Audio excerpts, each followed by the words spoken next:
Doobie-da-ba-ba-ba. Doobie-da-ba-ba-ba. Doobie-da-ba-ba-ba. Sperm Sisters.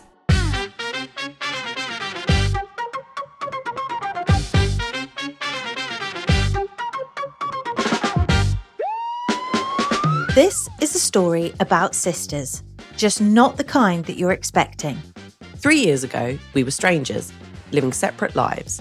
Now we know we're biological sisters, connected by the same sperm donor. And that's just the beginning. This podcast dives headfirst into the how, the why, and the uncomfortable questions no one seems to want to answer. Uncovering secrets the medical world would rather keep buried. How many donor-conceived people are there really? No one can give a straight answer. Not the clinics, not the system, no one. So, how many siblings could be walking past us every day without a clue? It's messy, it's shocking. At times, it's almost impossible to believe. And somehow, it's also really funny. Come with us as we dig deeper, ask the uncomfortable questions, and laugh our way through the chaos of discovering who we really are and just how many of us there might be. Coming up on this week's episode of Sperm Sisters.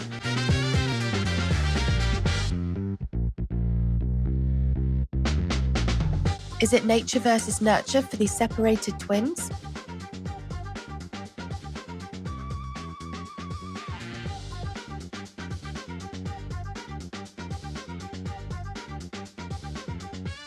We get Mandy back on the phone.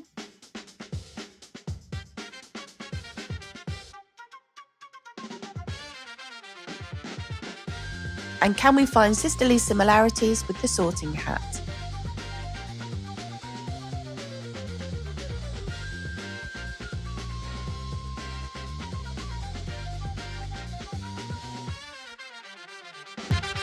Welcome back to the podcast. Yay! Thank you, Helen. Should we start? No, that was a good Should we intro. introduce ourselves? Yeah. We always say that, and it's always me who always says, "Let's introduce ourselves." So shall we do it today? Yes. Yes. Should we go? Let's go youngest to eldest this time. That's me. My name's Helen, and I'm 35 years old. Hello, little sister. I'm your middle sister, and my name is Gemma, and I am. How old are we? 36. We're 36. And I'm the oldest, eldest, and I'm Natasha. Also 36. Also 36. Sorry. Wait. Also 36. Okay, welcome back to the podcast, everybody. Today we're talking about one of humanity's oldest debates, nature versus nurture. And what I also want to say is, hilariously for the nature versus nurture thing, when we arrived today, I saw Nat's notes and was like, fuck, what are you doing? And she'd also planned nature versus nurture. Coincidental. Or is it? That's the thing. Nature versus Maybe that was just nature. So what we're going to do is be a part one, part two, because actually I think we've covered different things. So We hope. We'll find out. well, we don't know. Are you ready for my little spiel? Yes. Yeah. Are we shaped more by genetics or by the people, places, trauma, culture, and weird internet access that raised us? Because if you're donor conceived, this question gets very real, very fast. You grow up thinking your personality is entirely your own, and then one day you meet a biological sibling who laughs like you, talks with their hands like you, has the same oddly specific fear of wet socks, and suddenly DNA starts feeling a little too powerful. At the same time, we all know genetics can't explain everything. Otherwise, every child raised in Britain would become either David Beckham or just emotionally unavailable. So today, we're diving into the famous nature versus nurture case studies, separated twins with terrifyingly similar lives, whether talent is inherited, is personality genetic, and why donor-conceived people seem uniquely qualified to spiral about all of this. We'll also be asking the important scientific questions. Can you inherit music taste? Is being chronically late genetic? And at what point is it weird to laugh in the same way at things that definitely aren't funny? So, whether you believe humans are shaped by DNA, environment, or simply years of emotional damage and access to Wi-Fi, welcome. Let's get into it. What a gorgeous start, Helen. That's really lovely. Also, I never felt so seen. I'm really aware that I'm about to have my mind blown with all of this. Also, by the way, I don't think any of us have a fear of wet socks. No, I felt when you said it, I was like, have we talked about this?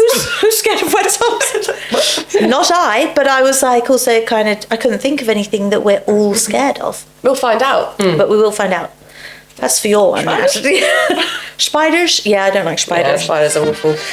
Do either of you actually know anything about where like nature versus nurture facts or where it sort of comes from at all? Nope. I don't know anything about this, but it's always fascinated me. Yeah, same. But I feel like I've never gone down the rabbit hole because I don't think I'd ever get out of it. Like, because you could just keep on going with it, couldn't you? Yeah. If you pass me my cards, I might be able to. To tell you exactly what it is. Wait for part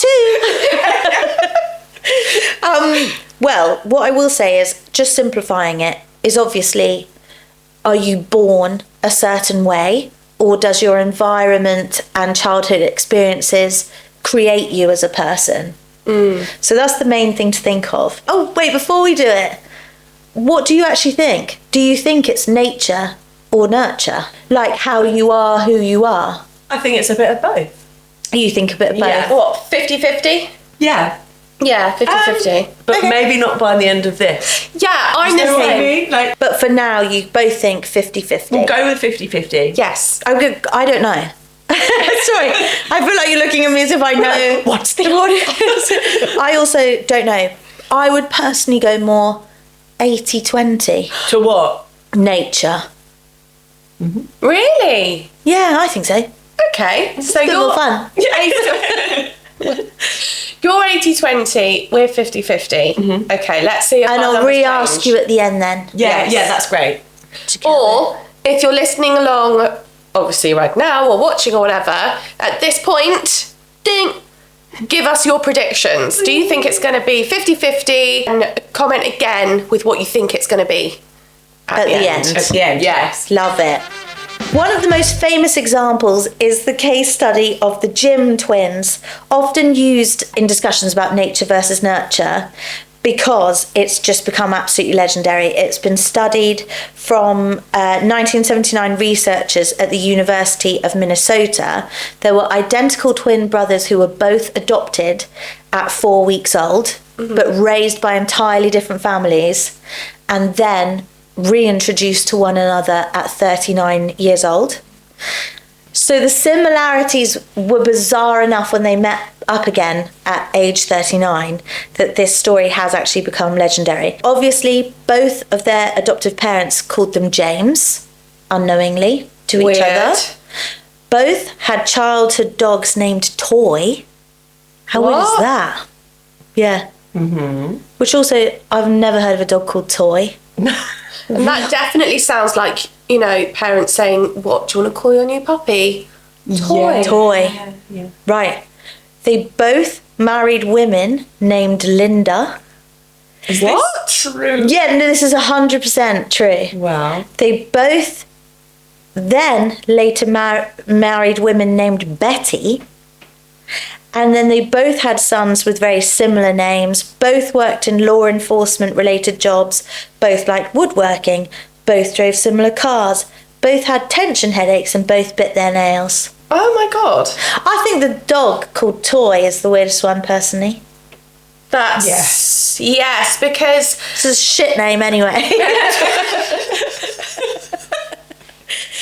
That is bizarre. Yeah. And like you say, it does feel like they've gone, what do you want to call the dog? Yeah. And they've both gone, Toy. Researchers obviously use this case to argue that genetics clearly in that scenario strongly influence personality, interests, habits, intelligence, and even some social behaviours. So because of the two Jims and how mad that story is, that's when there was like a larger Minnesota study of twins reared apart, and they wanted to study twins raised separately to estimate how much of human behaviour is inherited. So that's like the catalyst. Their situation is the catalyst for all of this. Well, research. no, not really, because there's also been things by like Charles Darwin. I don't have enough of the information, but Charles Darwin's cousin was one of the first ones who started talking about nature versus nurture. Oh, interesting. Yeah, so this has gone back ages. Hundreds of years. God, ages. Whatever Darwin was about. Just ages, basically. But in America, for like more, relatable or crazy studies where people are actively researching it, that was 79. Okay. Well, I was going to ask, what pets did you have when you were little? I had a cat. Called? Fred. No. No, we didn't have a cat. We didn't have a cat called Fred, no. Is that it? Yeah. You only had one cat? Yep. Oh, Lived a long life. well, actually, cats do live an awfully long time. What did you have? Dogs?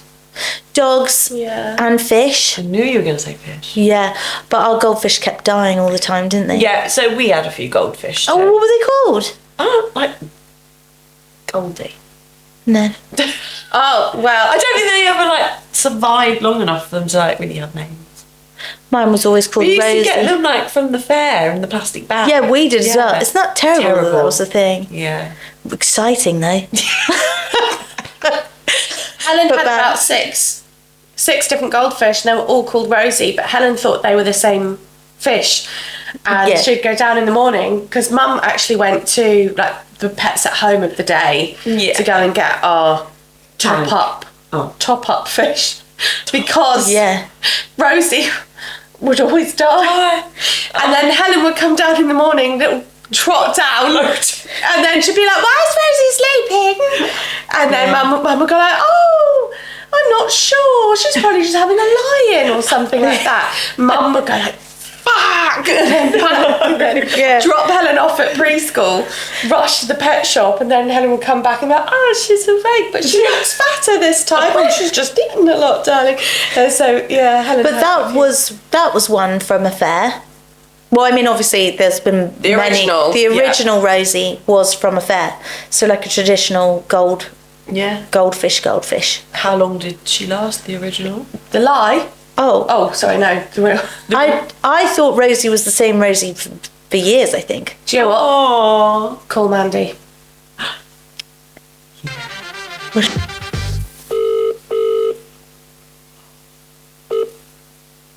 Hello.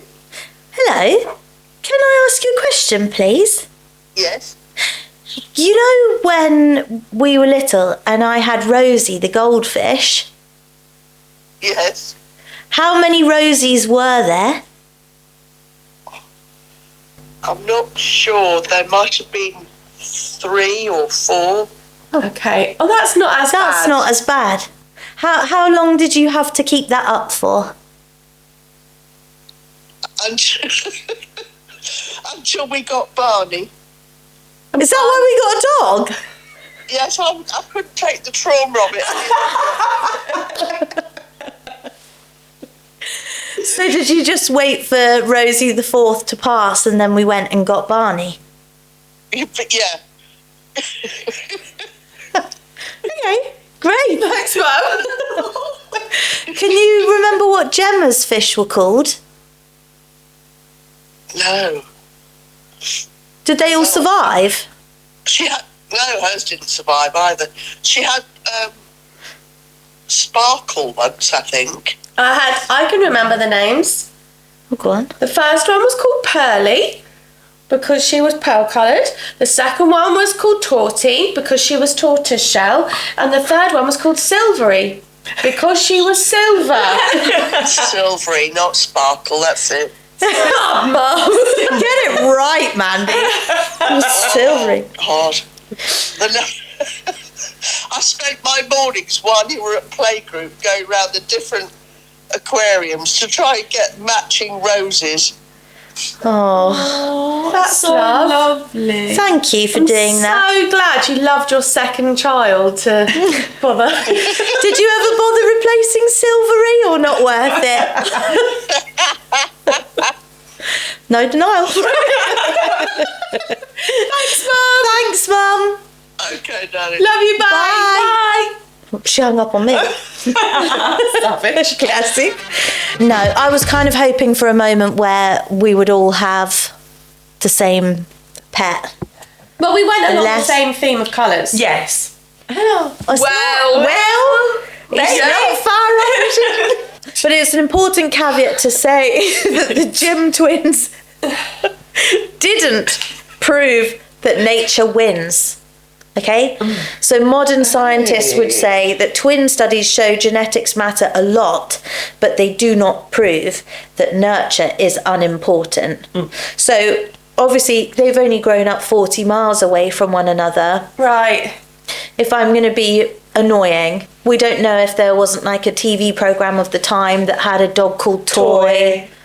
Oh, yeah. Do you know what I mean? Cultural And how many relevance. Lindas are there? They're supposed to be American. American. That ain't Ohio. How many bloody Lindas are there?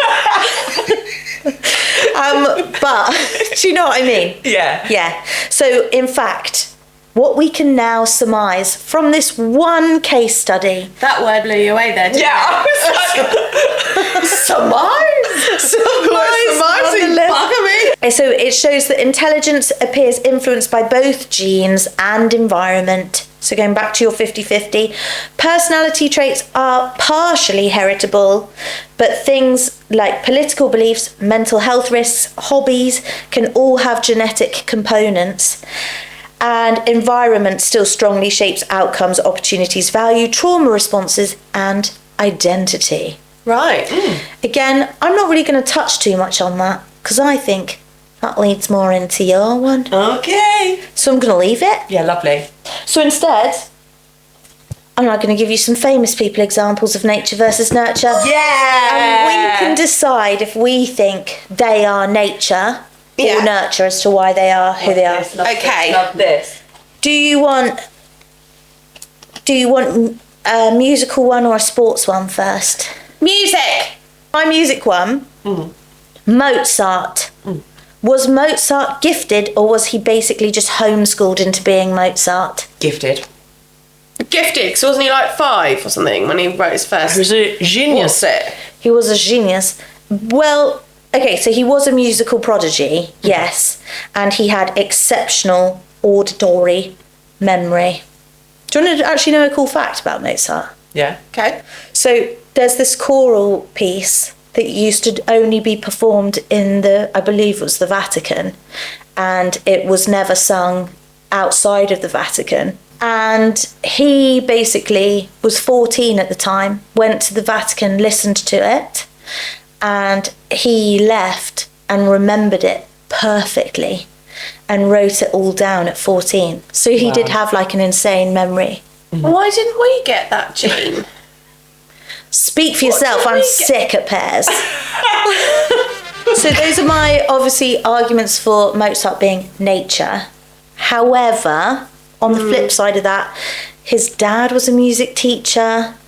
He had intensive training since early childhood and obviously grew up immersed in music. Right. So what do you So think is now? this like a 50-50 thing? Well, what do you think? I do think it's nature. I think that's nature. Yeah. I think he was... I mean, I also think it's nature, to be honest. Yeah, so don't fight it. Like, for example, we know that all of us are quite creative. Yes, very.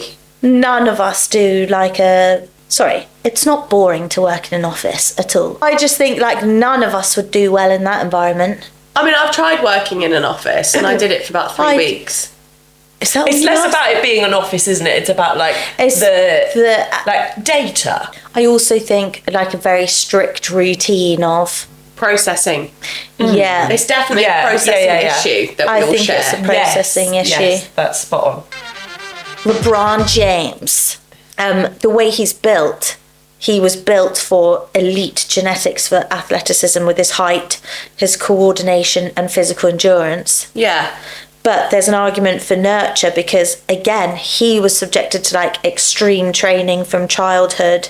He had really easy access to coaching and competition and had an obsessive work ethic.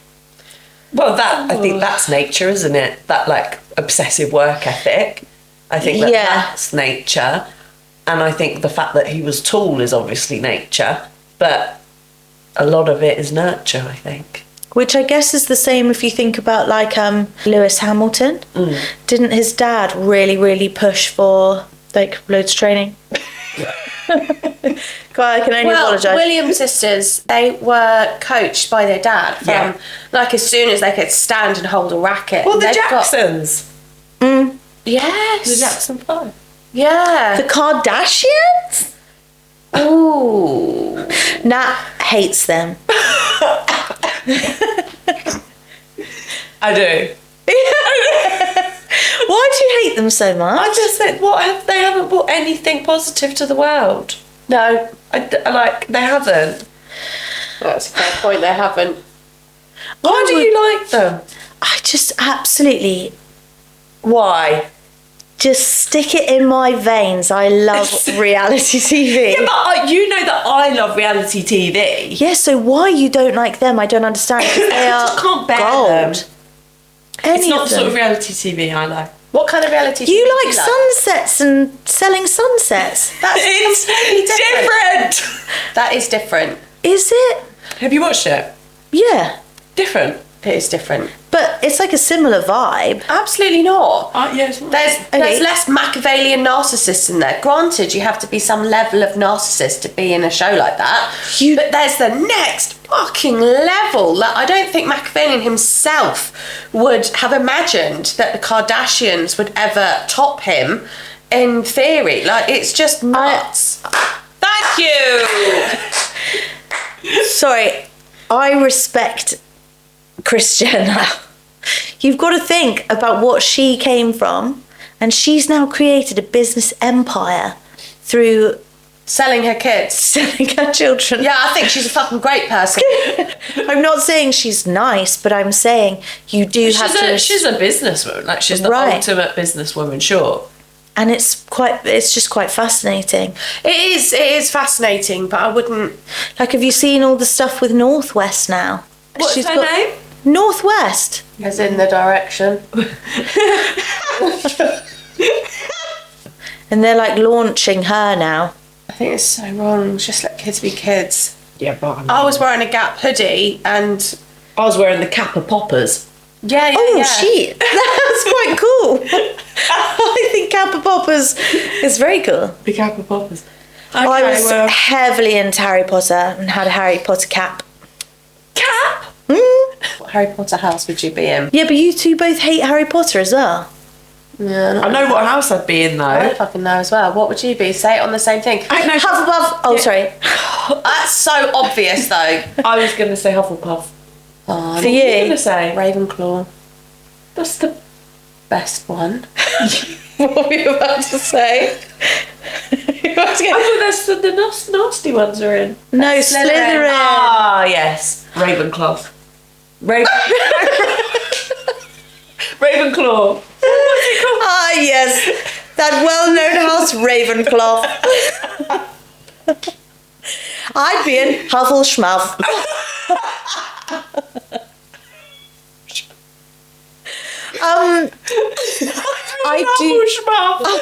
I think you'd be Gryffindor personally. Why? They're such goody-goodies. Yes. They fucking You'd be piss me off. Gryffindor. What? You bloody goody over there. You would be though. No, I fucking wouldn't. Don't fight it. Why would I be a Gryffindor? Do you think I'd be in Hufflepuff? Yes. Sorry, do you think LeBron James is nature versus Christ. nature or no? I think I'm going to go nurture more. Yeah.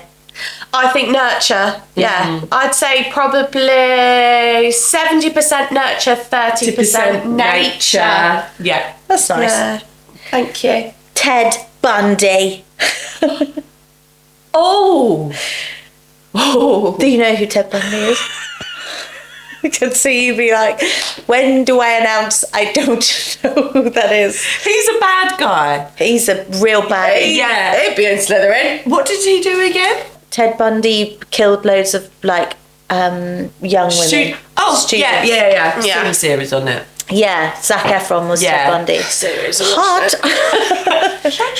Yeah. The nature argument would be some researchers point to the fact that obviously he has or had, I don't know if he's dead or not, but he had a lot of superficial charm, a complete lack of empathy, because obviously he's a possible psychopath, impulsivity, and was incredibly manipulative.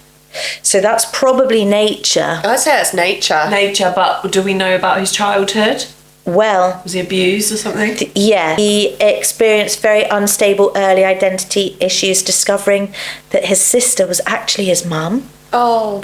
And he had lots of like childhood emotional disturbances, so he was exposed to violence and pornography, which he later blamed himself for, though experts dispute that. Okay, that's quite interesting. So that's all quite weird. So whether he was like trying to, So maybe he was like I think he was predisposed yeah. to mental health. Yeah. Maybe there's a lot of stuff that's in us, but only if we are exposed to stuff, it's drawn out, and then it becomes nurture. I think you probably also have to think about like the side of that addiction as well, because addiction is obviously an inherited trait. Yeah. But probably if you grow up in a household that's seen that a lot. If you've been exposed to drug addiction or something along those lines, and you have that gene, you are, I'm assuming, more likely to follow the pattern. Yeah. Yet, if you were, for example, donor conceived and you had the addiction gene inherited, but you weren't brought up in an environment where there was drug addiction, maybe it wouldn't present itself. But would that then present itself in a different way, like gambling? Because that's an addictive thing. Yeah. If you live down the road from a... You don't always gambling. have to be addicted to drugs. You can be addicted to like online shopping. You can be just like food addiction, like anything. Could, rear its head in another form. Now, do you think that you have an addictive personality? No. No? I don't think so. I don't stick with things for very long. It's a major flaw of mine. Do you think you have? I don't think you do. Oh, thank you. I've got a slight addictive personality. Like I can get obsessive about things, I think. Not obsessive like in a freaky way, but it's in like I used to be addicted to Sims all the time. You were so addicted to Sims. Yes. Sims. I remember crying one Christmas Eve because we used to share a room on Christmas Eve and Gemma would not get off the computer playing Sims. And I ended up going, "You're ruining Christmas!" So every Christmas now, whenever something mild happens, we go, "You're ruining Christmas!" Yeah, you were fully addicted to Sims. Have you ever got addicted to anything? Online shopping, buying bags. Bags. I did go through a phase of continuously buying bags. She bought a bag a week at one point. Really? Yeah.